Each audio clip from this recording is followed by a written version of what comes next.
belajar meringkas. Contoh nomor 1 ya. Maaf ya Bu, bisi ayah ibu guru kayak lain di guruannya. Tawa salah yakin dah keluaran SMA terus kita.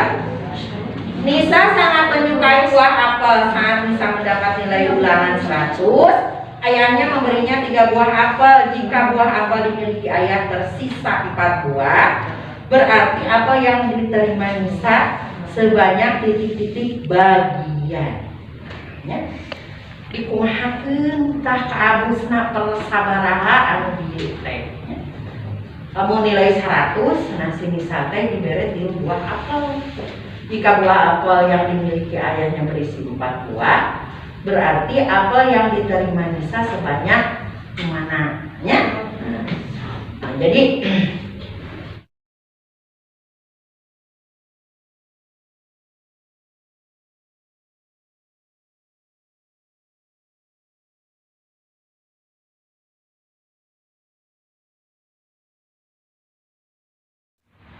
teman-teman, di sini di sebelah saya sekarang sudah ada narasumber yaitu guru kelas 4 SD. Mungkin sebelumnya boleh Ibu memperkenalkan diri terlebih dahulu. nama saya Administrasi Guru di kelas 4 SD Citiru 1 ya, alumni dari STKUP 9. Mungkin langsung saja kita masuk ke wawancaranya. Di sini cuma itu Bu untuk sharing pengalaman. Ada beberapa pertanyaan yang mungkin akan saya tanyakan kepada Ibu. Iya, Ibu boleh. dibebaskan untuk menjawab. Pertanyaan pertama, sudah berapa lama pembelajaran daring dilaksanakan? Mau mencapai 2 tahun. Berarti sudah lama ya Bu ya? Iya, selama sudah. 2 tahun. Ya lama, sehingga anak tuh merasa kesal, orang tua kesal, katanya kapan gitu, rindu sekolah gitu ya mereka itu. Pasti ada perbedaannya ya Bu ya ketika cuma belajar di rumah dan ketemu teman-teman serta guru. Iya, guru juga sama, kangen gitu ya, ingin berjumpa dengan mereka, tidak dipiket seperti ini gitu.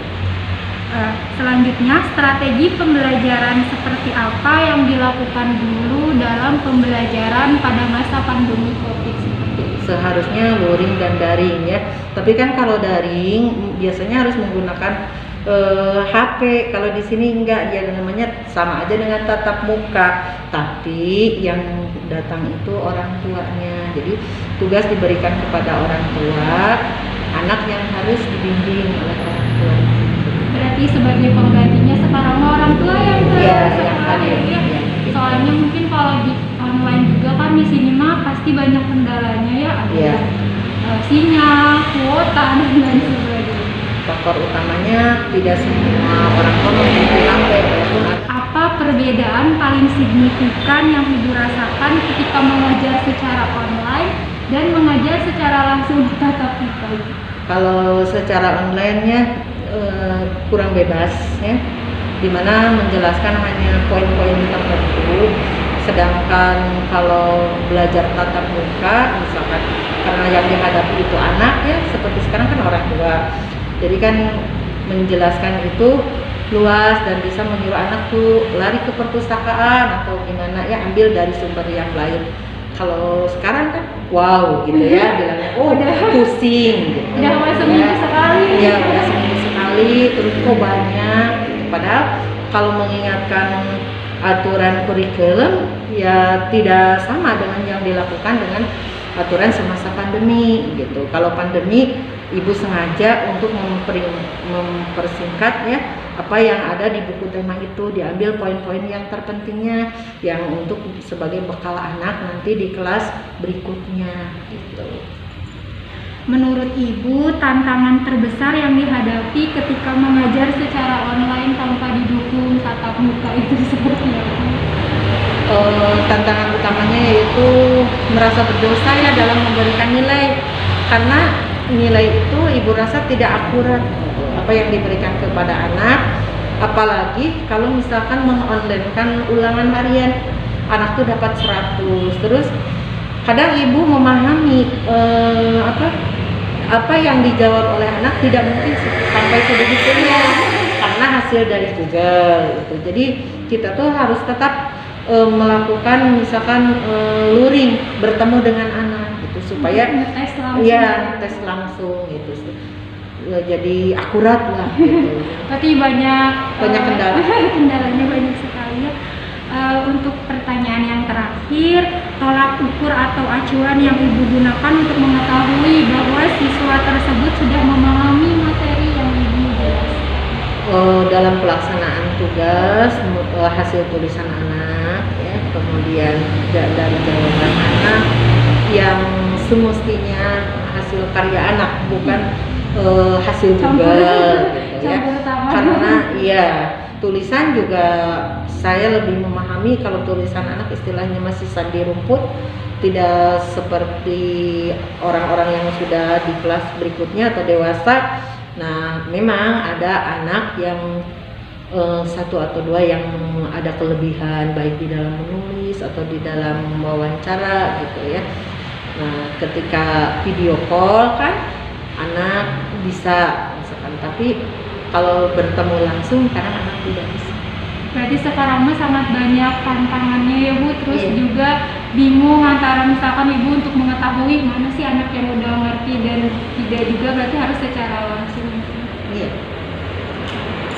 Terima kasih penjelasannya Ibu, terima kasih atas sharing ilmunya. Ternyata pembelajaran di masa pandemi itu ada tantangannya, tapi mungkin ada baiknya itu jadi orang tua lebih mendampingi anak juga dalam belajar.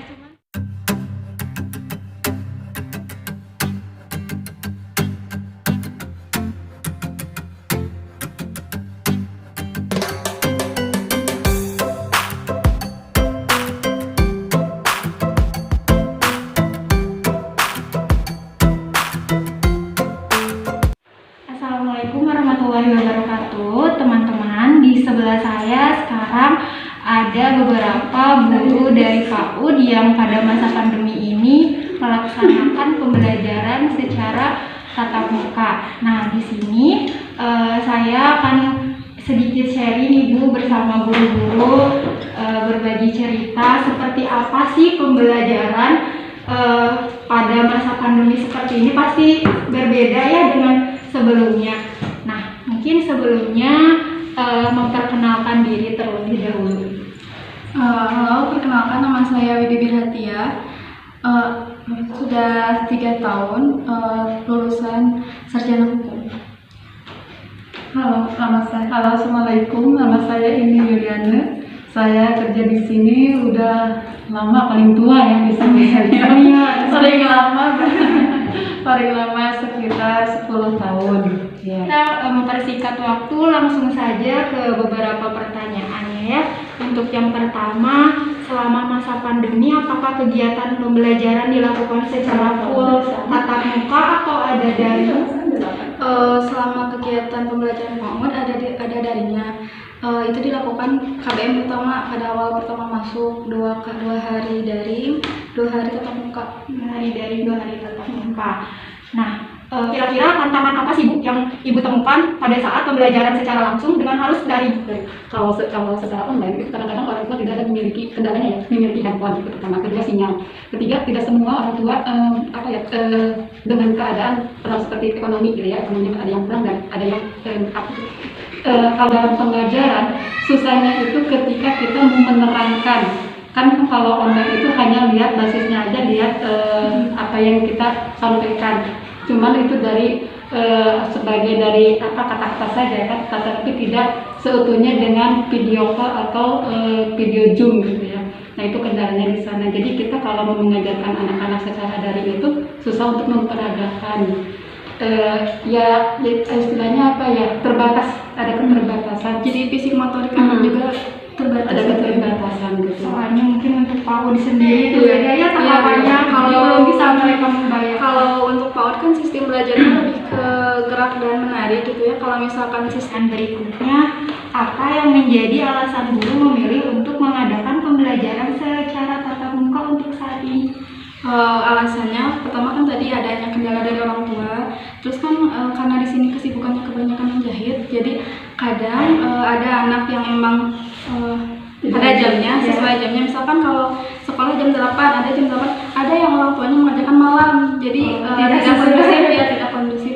Terus secara kegiatan siswanya juga jadi tidak agak terhambat gitu, misalkan kayak perkembangan sosial emosionalnya, fisik motoriknya, terus kegiatan belajar yang lainnya tidak agak terhambat gitu karena tidak maksimal kalau misalkan melalui online gitu.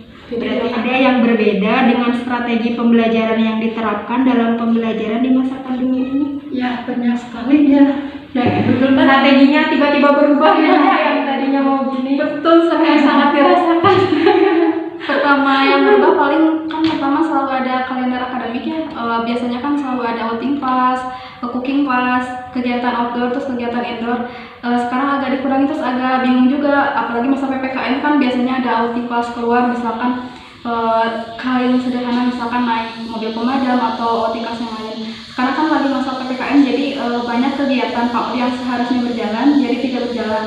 Terus kalau strategi mungkin lebih ke pemanfaatan media sosial kali ya. Kalau misalkan kan ada belajar online juga, jadi lebih ke mengasah kreativitas guru-gurunya, kayak misalkan bikin video atau bikin misalkan melalui media sosial WA atau gimana.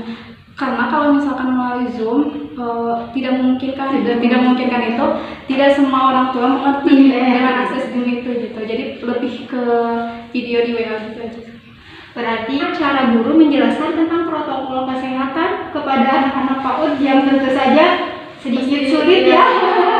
Kalau untuk anak-anak PAUD lebih ke disederhanakan saja ya, misalkan karena kan kalau misalkan kita menjelaskan harus jaga jarak, harus cuci tangan, harus itu kan agak sulit ya untuk dicerna anak-anak. Biasanya kita simulasinya lewat demonstrasi langsung, kayak misalkan kalau misalkan sudah belajar atau sudah di sini harus cuci tangan ya, terus mengajarkan bagaimana cara cuci tangan yang benar, yang baik dan benar. Terus lebih ke alasan kenapa sih kita harus pakai masker, jadi biar anak tuh mengerti, nggak misalkan harus pakai masker tapi anak nggak ngerti gitu. Jadi Pelajaran lokasi yang akan yang diharapkan untuk kedepannya itu. Mudah-mudahan dengan pandemi ini ada sebab pembelajaran bagi kita ke depannya. Bila suatu saat terjadi lagi seperti ini, kita sudah siap.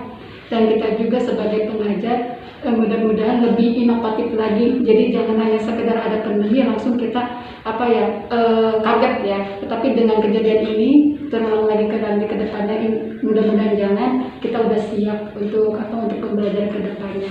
Karena itu kan tidak bisa direncanakan ya. Iya, Terjadi setiap depannya lebih baik lagi, lebih baik dengan keadaan seperti ini, lebih meningkatkan lagi kualitas guru-gurunya juga gitu. Guru-gurunya harus lebih ya, dan harapan juga semoga mungkin orang tua di luar sana lebih mengerti dan lebih aware gitu kalau misalkan cara mendidik anak itu bagaimana, jadi kan lebih memahami tugas guru di sekolah itu bagaimana. pelajaran, tapi di saat masa pandemi seperti ini itu mungkin emang sulit iya, tantangan juga iya, tapi mereka tetap semangat untuk memberikan inovasi dan kreativitasnya mereka sendiri. Terima kasih Ibu, terima kasih Teteh. Wassalamualaikum warahmatullahi wabarakatuh.